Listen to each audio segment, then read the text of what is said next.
Kayo po ba mga bossing ko ay isa sa mga napakarami problemang pinagdadaanan sa kasalukuyan?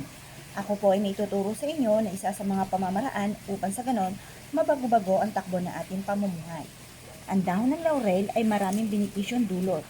Ako po mga bossing ko ay isa sa mga magpapatotoo po sa pamamagitan ng dahon ng laurel. Ang dahon ng laurel ay isa sa mga mabisang pantaboy ng mga kamalasan at pagpapatupad sa lahat ng ating mga pinapangarap sa buhay. Ang dahon ng laurel mga bossing ko ay isa sa mga mabisang proteksyon. Kung kayo po mga bossing ko ay ginagamit niyo po ito sa pagluluto ng pagkain na ito po ang madalas po nating pampalasa sa ating pagkain mga bossing, ay subukan nyo rin po itong gamitin sa mga pampaswerte. Makakatulong po ito upang sa ganon, magtuloy-tuloy ang pasok ng swerte at instead na kamalasan ay puro kaswertehan ang darating po sa inyo mga bossing.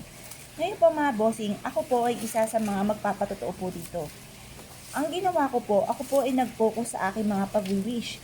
At ito po mga bossing ko ay higit-higit sa mga blessing na dumating po sa amin.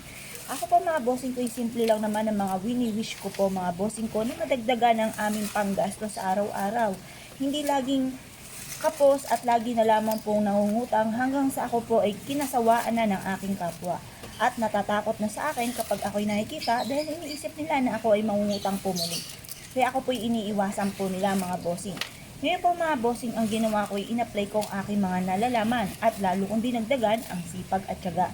Ngayon po mga bossing at lalo kong kumapit sa mahal na Panginoon. Dahil ako po mga bossing ko ay namamanata sa may baklaran mga bossing tuwing biyernes. Biyernes or martes ko ito ginagawa. Dahil ayoko po na ako po'y makikisabay mga bossing ko tuwing linggo dahil napakaraming tao dito at hindi rin ako nakakapag-focus ng panalangin. At syempre sa panahon ngayon ay napakainit mga bossing kapag ikay makikisabay sa ganyang mga araw mga bossing. Ngayon pa mga bossing, ako po yung nire-recommenda sa inyo na maaaring subukan nyo pong gawin upang sa ganun mabago-bago ang takbo na ating pamumuhay. Sabayan ang sipag at tiyaga, double time sa pagkayod at subukan nyo po ito mga bossing. Kayo po mga bossing ko ay mag-wish ng mula sa inyo pong puso. Parang kagaya rin po ito mga bossing ko kapag po kayo ay nagdadasal sa pangalap Panginoon. Mainam po na focus po ang inyo pong panalangin at hindi ko po ano-ano mga iniisip po ninyo. Mas mainam mga bossing ko ay focus po ang inyong pagdadasal. Ngayon po mga bossing, halimbawa ay ito, isang buong dahon ng laurel. Mag-wish ka po dito, ibubulong po ninyo na sa pamamagitan nito ay magtutuloy-tuloy ang pasok ng swerte at kailanman na hindi na kayo mamumblema tungkol sa usapin ng pera. Sa pamamagitan ng sipag at tiyaga at pananalig sa mahal na Panginoon ay makakamit natin lahat ang ating mga pinapangarap. Pagtapos nyo pong mag-wish mga bossing ko ay sunugin nyo po ito na ikaw ay nakaharap sa may silangan sa umaga ng mga bandang alas 7 o alas 8. Ang amoy po ng ati pong dahon ng laurel ay magtataboy ng mga negatibong enerhiya sa ating kapaligiran. At ito po ay makakatulong upang sa ganon, mabilis nating ma-achieve ang mga pangarap. Kung marami mga problema at marami mga negatibong enerhiya sa paligid, yan po ang mga nagiging balakid sa mga problema. Kaya mas mainam mga bossing ko, tayo po ay mag-focus at maniwala na makakamtan natin ang ating mga pinapangarap. Kapag ikinaniwala na kaya mo, makakaya niyo po yan. Pero pag inisip mo na hindi mo kaya, ay nako, wala talagang pag-asa. Kaya kailangan laging isipin, kaya.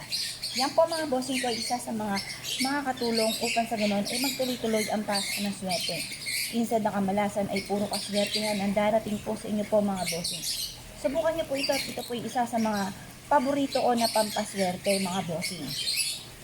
Proven na napakaswerte at ang dami ng mga patotoo po nito sa akin.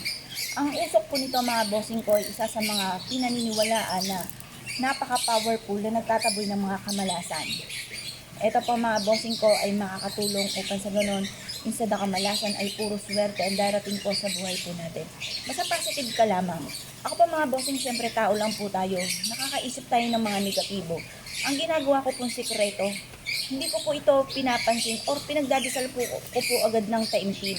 Nananalangin ako na huwag magkatotoo kung ano man ang aking naiisip o ang aking panaginip mga bossing, lalo na kung tayo nakakapanaginip ng mga negatibo. Ngayon po mga bossing, kung kayo po'y naniniwala at naisip itong gawin niyo po ito kahit anong araw na kayo po ay hindi abala at makakapag-focus ka ng panalangin. Pero kung kayo nagmamadali, marami kayong ginagawa at hindi kayo makakapag-focus ng panalangin, ay mas marirekomenda ko sa inyo na wag muna kayong gagawa. Dapat kayo po ay makakapag-focus ng panalangin kapag po kayo ay gumagawa mga bossing. At hindi po kayo ay nagmamadali at wala sa puso't isipan ang mga ginagawa o mga sinasabi mga bossing. Kung kayo pinaniwala at nais po itong gawin, huwag na po ay magpatumpik-tumpik pa mga bossing. Subukan niyo po ito, proven po ito na napakaswerte. Yun lang po mga bossing, good luck po sa inyo po lahat.